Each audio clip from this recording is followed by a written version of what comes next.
చిత్తూరు నగరంలో అత్యాచారాలకు పాల్పడుతున్న ముగ్గురు కీచకుల్ని పోలీసులు అరెస్ట్ చేసి రిమాండ్కు తరలించారు. నగరవనంలో ఓ మైనర్ బాలికపై జరిగిన అత్యాచారం కేసులో ఈ ముగ్గురిని అరెస్ట్ చేశారు. అయితే ఈ గ్యాంగ్ ఇప్పటి వరకు అనేక మందిపై లైంగిక దాడి చేసినట్లు తెలుస్తోందని పోలీసులు వెల్లడించారు. పలు దోపిడీలు కూడా పాల్పడినట్టుగా తెలిపారు. వీరు స్థానికులకు దొరకడంతో దేహశుద్ధి చేశారు. అయితే వారి నుంచి తప్పించుకుని పారిపోగా పోలీసులు నిందితులను అదుపులోకి తీసుకున్నారు.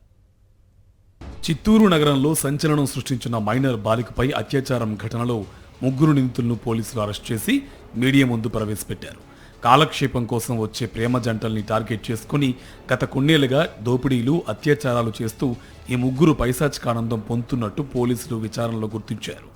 నిందితుల నుంచి స్వాధీనం చేసుకున్న మొబైల్ ఫోన్ ఆధారంగా కీలక సమాచారాన్ని సేకరించారు. నగర వనంలోకి వచ్చే ప్రేమ జంటల్ని టార్గెట్ చేసి అత్యాచారం చేయడం, మరికొంతమంది నుంచి నగలు తీసుకుని బెదిరించిన సంఘటనలు కూడా తమ దృష్టికి వచ్చాయని పోలీసులు చెప్పారు. నిందితుల్లో కిషోర్, మహేష్ ఒక ప్రైవేట్ బ్యాంకులో రికవరీ ఏజెంట్లుగా పనిచేస్తున్నారు. హేమచంద్ర కూలీ పనులు చేస్తుండగా వీరు ముగ్గురు గ్యాంగ్ గా ఏర్పడి కొంతకాలంగా ఈవ్ టీజింగ్లు, గ్యాంగ్ రేపులకు పాల్పడుతున్నారన్న ఆరోపణలు ఉన్నట్టు డీఎస్పీ చెప్పారు. గత నెల 25న జరిగిన మైనర్ బాలికపై అత్యాచార ఘటన గురించి 29వ తేదీన ఫిర్యాదు అందడంతో వీరి కోసం గాలించి అరెస్టు చేశామన్నారు. ఈ ముగ్గురు బాధితులు ఇంకా ఎవరైనా ఉంటే ధైర్యంగా ముందుకు రావాలని, న్యాయం చేస్తామని డీఎస్పీ సాయినాథ్ చెప్పారు. ఈ ముద్దాయిలు ఎవరైతే ఇప్పుడు ఈరోజు మనం అరెస్ట్ కాబడినారో వీళ్ళ చేతులు ఇంకా కొద్దిమంది బాధితులు ఉన్నారు. మనతో ఉండవ సమాచారం ప్రకారం వాళ్లకు నేను ఒక మనోధైర్యం ఇస్తున్నా. వాళ్ళు పోలీసు ముందుకు వచ్చేసి వీళ్ళకి తెచ్చిపడడానికి వాళ్ళకి ఏదైతే సంఘటన అయితే జరిగిందో ఆ వివరాలన్నీ మాకు రిపోర్ట్ మూలకంగా ఇస్తే వాటిని మళ్ళీ సపరేట్ కేసుగా నమోదు చేసి వాళ్ళపైన దర్యాప్తు చేయడం జరుగుతుంది. వాళ్ళ కుటుంబ నేపథ్యము, ఆ సరౌండింగ్ నేపథ్యము, సక్రమంగా పెంపకాలు లేనందువల్ల కొంతమంది ఈ విధమైనటువంటి నేర ప్రవృత్తికి అలవాటు పడినారు. ఖచ్చితంగా మనం ఇలాంటివన్నిటి కూడా నిఘా ఉంచి ఖచ్చితంగా గట్టి చర్య తీసుకుంటాం. ఇప్పటివరకు కొన్ని వీడియోలు ఉన్నాయి. వాటికి సంబంధించి మనము వివరాలన్నీ అంటే మనకు దాంట్లో వాళ్ళ ఐడెంటిఫికేషన్ ఉండదు. ఈ సంఘటన ద్వారా వాళ్ళకు ఐడియా ఉంటుంది. వాళ్ళు ఎవరైనా ముందుకు వస్తే మనం రిపోర్ట్ తీసుకొని దానిపైన ముందుకెళ్తాం. చిత్తూరు నగరంలోని ఓల్డ్ ఎస్పీ కార్యాలయం నుంచి కోర్టు వరకు వీరు ముగ్గురిని కాలినడకన బేడీలతో రోడ్డుపై నడిపించుకుంటూ తీసుకువెళ్లి కోర్టులో హాజరుపరిచారు. దారుణ నేరాలకు పాల్పడితే ఎలాంటి చర్యలే ఉంటాయన్న సందేశాన్ని ఇచ్చేందుకే ఈ విధంగా చేసినట్టు పోలీసులు చెప్పుకుంటున్నారు. అయితే పోలీసు వాహనం రిపేర్లో ఉండడం వల్లనే వీళ్లను నడిపించుకుని తీసుకువెళ్లాల్సి వచ్చిందని పైకి చెప్తున్నారు.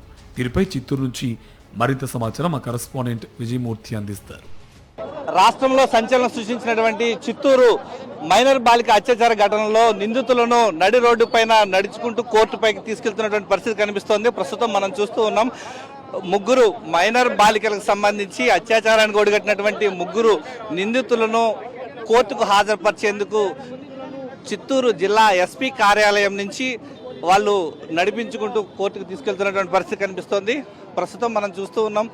ఎవరైతే కిషోర్, మహేష్, హేమంత్ వీళ్ళ ముగ్గురు కూడా నేర చరిత్ర, గతంలో కూడా వాళ్ళకి నేర చరిత్ర ఉన్నట్లుగా పోలీసుల విచారణలో తేలింది. ఈ నేపథ్యంలో ఇలాంటి ఘటనలు ఎక్కడా కూడా తిరిగి పునరావృతం కాకుండా ఉండడానికి ఒక మెసేజ్ ఇవ్వాలన్నటువంటి ఉద్దేశంతో చిత్తూరు జిల్లా చరిత్రలోనే తొలిసారిగా ఒక నిందితులను ఇలా ఖచ్చితంగా నడుచుకుంటూ వాళ్ళ కోర్టులో హాజరుపరిచేందుకు వీళ్ళందరూ కూడా తీసుకువెళ్తున్నటువంటి పరిస్థితి కనిపిస్తోంది. ప్రస్తుతం మనం చూస్తూ ఉన్నాం.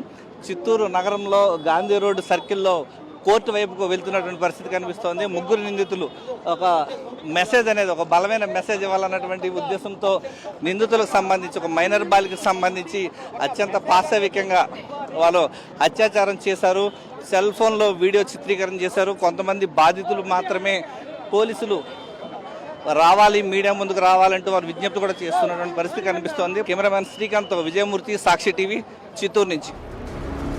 రేప్ కేసు నిందితులు ముగ్గురిని చిత్తూరు పోలీసులు 3వ అదనపు ఏ కోర్టులో హాజరుపరిచారు. ఈ నెల 16వ తేదీ వరకు జడ్జి వారికి రిమాండ్ విధించారు. దీంతో ముగ్గురు నిందితులను కోర్టు నుంచి జిల్లా జైలుకు తరలించారు. ఇదిలా ఉంటే నిందితులను కస్టడీ కోసం పోలీసులు పిటిషన్ దాఖలు చేయనున్నారు.